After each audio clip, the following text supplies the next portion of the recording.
Okay, so if we can start the BCS Your Summer Report, I think the overall conclusion is that the data center industry is in reasonably good health, and there's no sign of the sort of health, continuing growth slowing down anytime soon, but with a slight caveat that there are a number of potentially significant challenges that need to be overcome. So is that a correct sort of assessment, high level view of the report?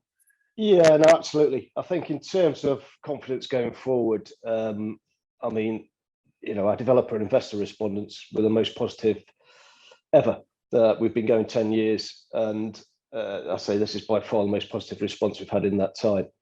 In addition to that, 90%, 93% of the co-location providers also predicting a rise in demand for next year. I mean, this has also been underpinned by wider market data. I mean, Research and Markets forecast there's 46% growth in third-party data center space, data center power, and revenues to the beginning of 2025. I think JLL forecasting something like 21% increase in new data center capacity in 2021 alone. So just from those figures, it shows that the demand is there, the growth is there. But as you say, there are challenges. And I guess the wider headlines on the news with the gas prices give us a good clue as to one of the major issues for everyone, but the data center industry in particular uses a lot of power. So I guess availability or even lack of availability, predictions about brownouts and all the rest of that. There's an environmental angle, I guess, which is with COP26 around the corner, is only increasing in profile. And as I say, with the gas price, the cost is something that needs watching. So I know that's quite a lot to sort of handle in one go, but if you can give us your sort of take on that. Yeah, so I think the challenge is increasingly around availability of power. It remains the most important factor in the decision-making process for a new data center, and that decision alone was ranked first by 85% of developer and investor respondents. Again, if you look at that in a wider context, according to the EU Commission, by 2030, electricity consumption in data centers is going to be around somewhere in the region of 500 terawatt hours of electricity. That alone will represent over 3% of the world's total energy consumption, as predicted. Together with the recently reported record take-up in the first quarter of this year, this has prompted renewed concerns about the pressure this is going to put on electricity grids in several of the continent's hubs. And in terms of what's been done about that, the UK, I don't know where you place the UK, but I know in Amsterdam, I think, has led the way, and Frankfurt is not far behind. They are looking at, and I don't know how successful they are being, but in sort of coordinating sustainable data center growth and at the same time trying to limit the increase or the total consumption of power by data centers. What do you see there? So you're quite right. There's the surge in demand for data center capacity in several European major hubs, co-location hubs, including Amsterdam and Frankfurt, has led to concerns being raised about power supply constraints, especially in these areas. As you've alluded to there, that has resulted in interventions to ensure that there is sufficient power being supplied to local homes and businesses. And the number of data centers plugging into the grid has risen markedly. I mean, some of these interventions from Amsterdam, for example, there was a moratorium which lasted just over a year on the new build of data centers. That allowed the authorities to take a step back and just plan the deployment of the data center growth in a more controlled manner. And they've tightened up kind of planning restrictions around that, and indeed are starting now to look at kind of energy efficiency, water efficiency, and things of that nature. Similarly, in Frankfurt, they are now looking at tightening up planning regulation. Indeed, over the last kind of 6 months, there have been quite a number of schemes that have been put back to planning, again, with concerns in terms of electricity consumption and how that has on the impact that has on the local residents and businesses. Another area where we're seeing this trend playing out is in Dublin. Now, as you're aware, Dublin is the home to Europe's second largest data centre hub, and its growth has been fueled in recent years by the hyperscale cloud and internet giants and their seemingly insatiable demands for compute capacity. However, there is an emerging school of thought on this that operators with data centres in Dublin, Amsterdam and Frankfurt, for example, could acquire additional capacity in the Nordics and encourage their users to migrate their more energy intensive workloads to data centres out there. Yeah, I was going to come on to that because I appreciate that I think the sort of city trading examples are the ones where, time is literally money. So data centers have to be pretty close to the action, if you like. But for the vast majority of us, a millisecond here or there is nothing. So crudely, would it not make a lot of sense just to build every data center, just outside the Arctic Circle, or as you say, in the Nordics, where there's plentiful, relatively cheap power, hydropower, etc., and the temperatures ensure to a large extent that that certainly the cooling is not turned on much, if at all. In theory, yes. In practice, probably not. Whilst the ability to pre-cool obviously reduces the overall consumption, there's still the need for tremendous amounts of power. So, for example, in Denmark, they're forecasting that data center power requirements are going to increase by something like 85% to 2030. And whilst these countries have access to renewable energy, they're not limitless. They're limitless, and they do not have a limitless ability to generate power. And the future demand will also have to cater for other technological advances, such as electric car networks, for example. So again, there's a limit being placed on the amount of energy they can generate, and therefore it has to be used widely. There's also an underlying issue which is bubbling under the surface, and that's the trade in the renewable energy certificates from these regions. And there's a market there for trading the RECs to offset power supplied from fossil fuels. And we're seeing some commentators are observing that these may be already being double counted, and in some instances, both foreign offsets and local companies are laying claim to the same renewable energy. So that's something that's also going to be looked at a bit more closely. And you mentioned renewables there. I mean, do you think, I think the UK government anyway have announced that by 2035, all our energy, well, the objective is that all our energy will be green.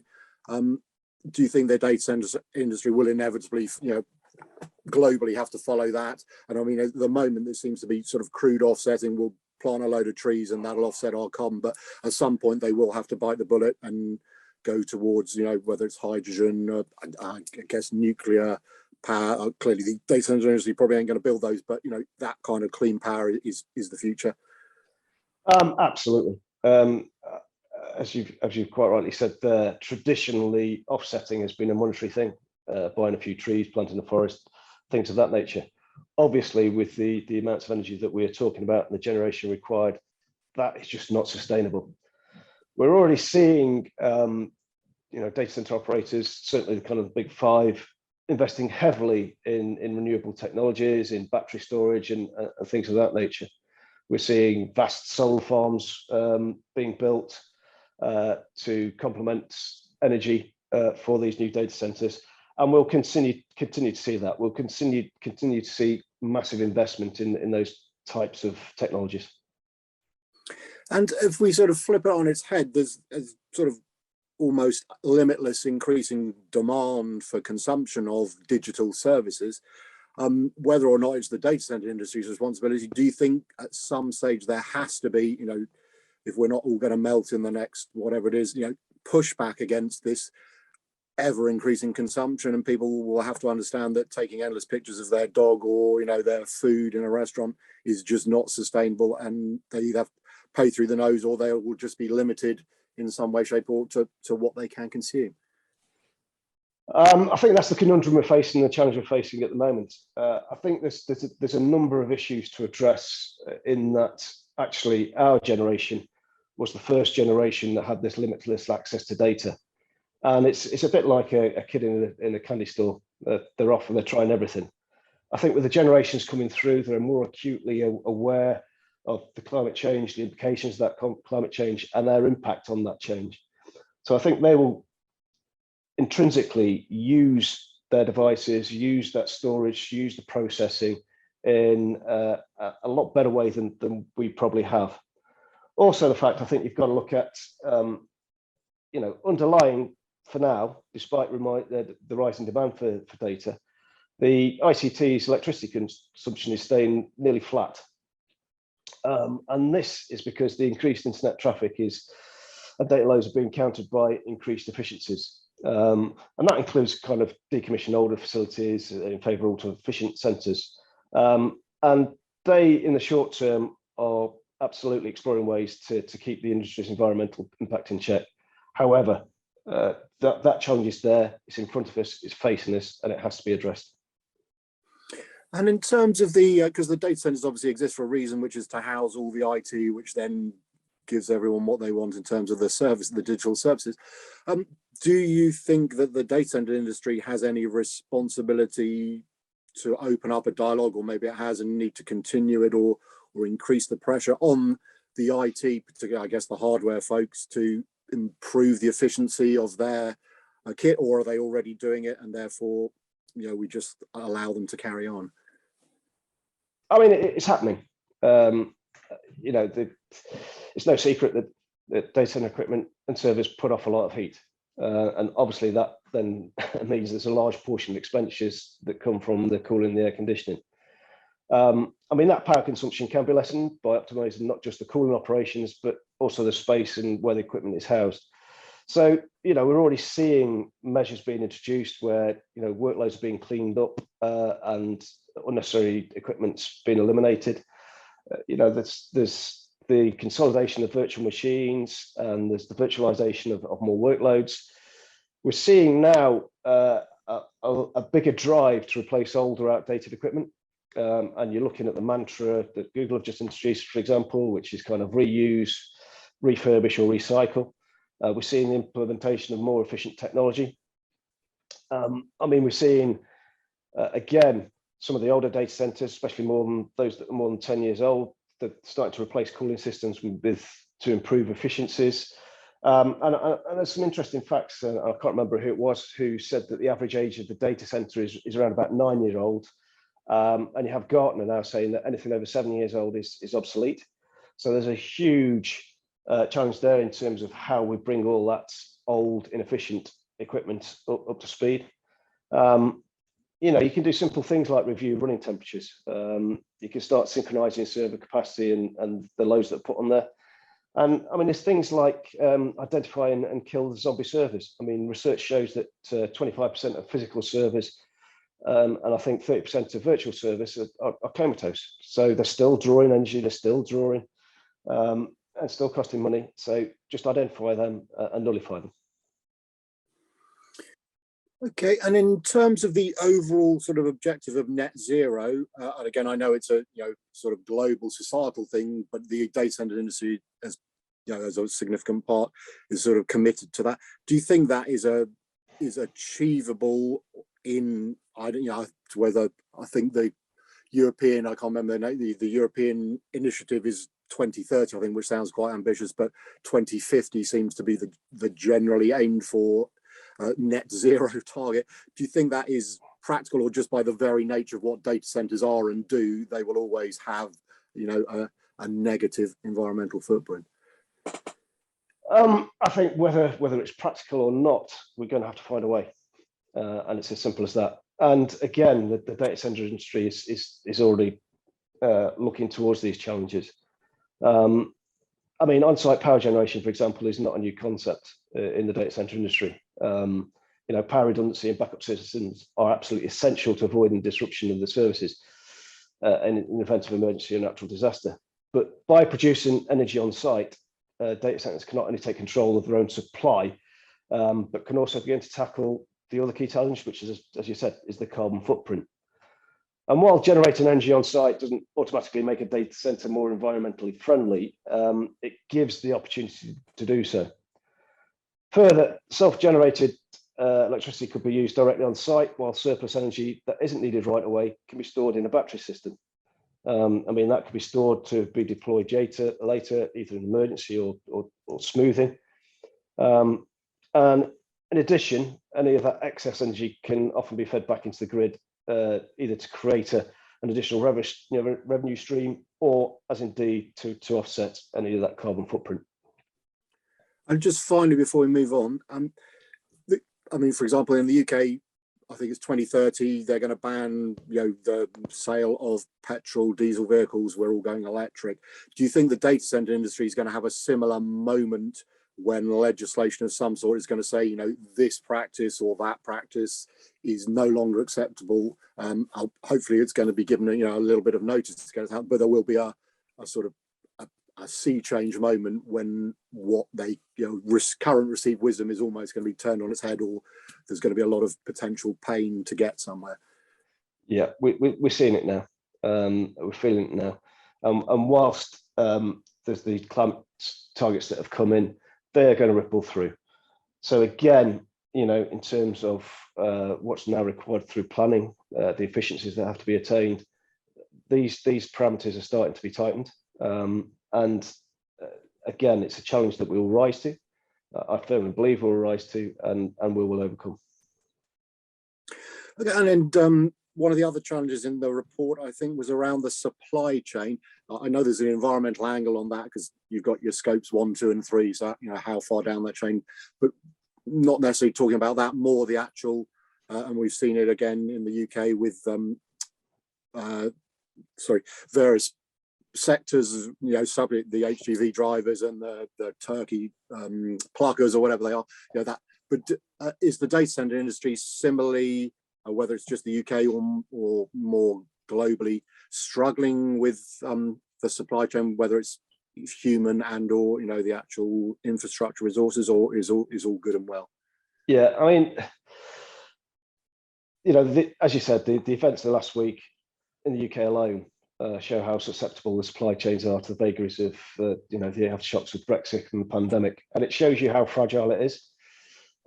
This is being compounded, obviously, as the global economy re-energizes, and the demand for materials at this moment in time is unprecedented, and we see it across all industries. It's not just the data center industry. You look at the car industry with the shortage of chips, etc., etc. And this runs right through from the sourcing of materials, manufacture of equipment, delivery and installation. I mean, we at a project level, we're experiencing delays in deliveries, and we're actually starting to now see instances of hyperinflation. And this will continue. There is no short-term fix for this. This situation will right itself, but it will take months and years rather than weeks. Okay, so it's if I can distinguish, it's a numbers game to send them, but it's also the necessary skills. So there's because I guess the data center, building data centers and kitting them out is not something that someone can just wander in off the street and do. There needs to be some significant level of training before they can become useful. Yeah, I mean, over the last few years, surveys highlighted this as a key issue. There's a general skill shortage out there. I mean, if you look across the UK alone, there's something like in excess of 150,000 STEM vacancies. So that's not just the data center. So you're fishing in a very, very small pool for quite a lot of resource. And there's a significant shortage of skills at every level throughout the sector, from design and construction through to operation. Actually, one of the positives from the pandemic is that we've been able to expand the remote working footprint, and that gives you access and flexibility and resourcing and access to all the talent pools geographically. But that cannot replace the local knowledge and the face-to-face relationships that are needed in any project, in any development, to create those relationships to overcome those challenges. And in terms, I mean, you mentioned the B word, which some people seem to skirt around and up. I mean, it's a fact. Are you finding when you're doing, because I know you do work, across Europe and further afield, are there any sort of issues with trying to bring in, I don't know, if you've got a team in the UK trying to do work somewhere in Europe, is that now an issue? Do you have to hire local people? I mean, is there any sort of fallout from that is irritating, or is it just not, carrying on as you were? Yeah, where do you want me to start on that one? So on a very simple level, so for example, in our Frankfurt office, For us to visit the Frankfurt office, we have to have a letter written from our Frankfurt office detailing exactly what the reason is for our visit. If it's just for a meeting, that's fine. However, if it's to work, then we have to apply for visas. Those visas require visa lawyers, and it costs money, and it costs time. We're seeing this replicated across Europe, whereas, prior to Brexit, there's that freedom of movement, that freedom of travel.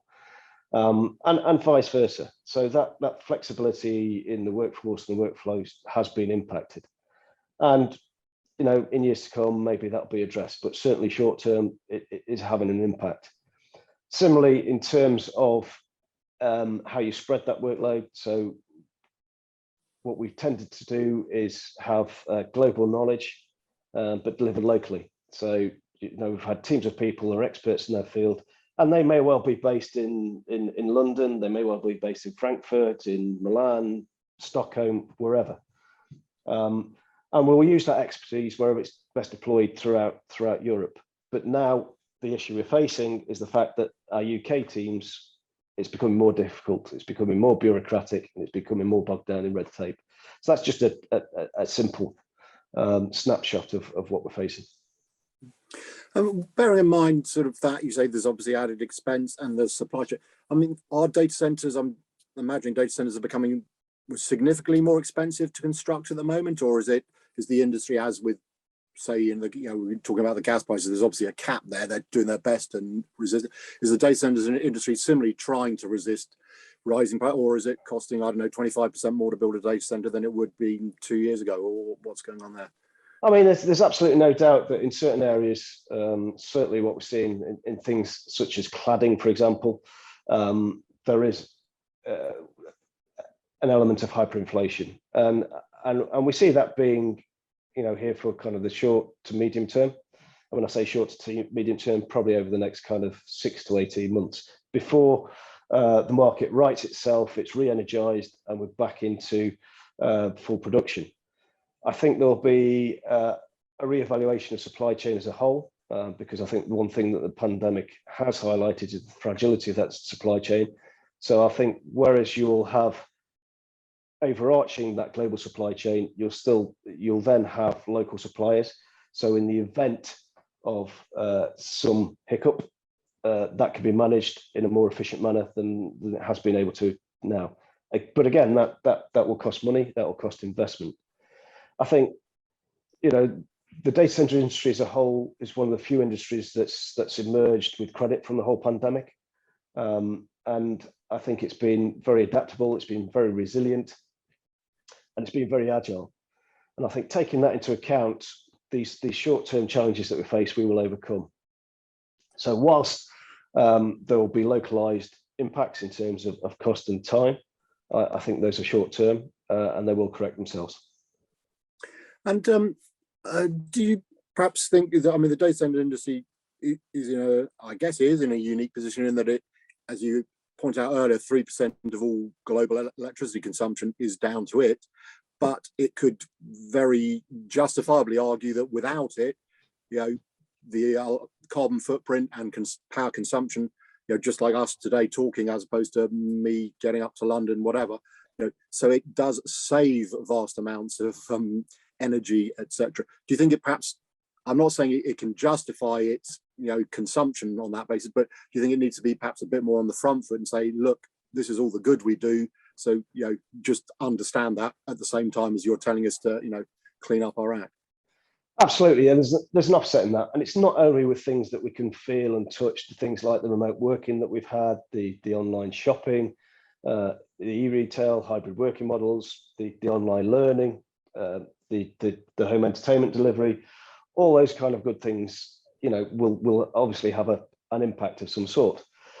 But there's the wider impacts. So, so as we move towards smart cities, all that data generated is going back to a data center that's being processed, analyzed. And what that's essentially doing is helping those cities run more efficiently. So using their resources more efficiently, managing their resources more efficiently, and therefore, as you say, we're offsetting what the data center consumes by gaining those more holistic efficiencies across a greater scale. Okay, we covered a fair amount of ground. Was there anything else sort of findings from the report you need to share, or have we sort of covered most of the main points? I think we've covered most of the main points, and we've focused on a number of challenges there. But I think overall, these are challenges that are being faced by all industries and all sectors. And as I just previously said, I think we've seen the data center industry at its best, its ability to adapt quickly and decisively. And I think this is going to hold us in good stead for the future. So you are an optimist. So I mean, you know, some people predict that we'll have, whether it's this winter or, you know, just more generally, there'll be power shortages, outages, and sort of attendant chaos. But you think that the industry is sufficiently resilient and future looking that it can spot these things coming and plan and act before it becomes an issue? I think that the pandemic has enabled us to do that. We're looking far more forward, and I think we're taking a far more strategic view of how we deploy, when we deploy, and where we deploy. Okay, well, it's been great to chat to you, Jim, as ever. Very entertaining and informative. So thanks very much for your time. No, thank you very much.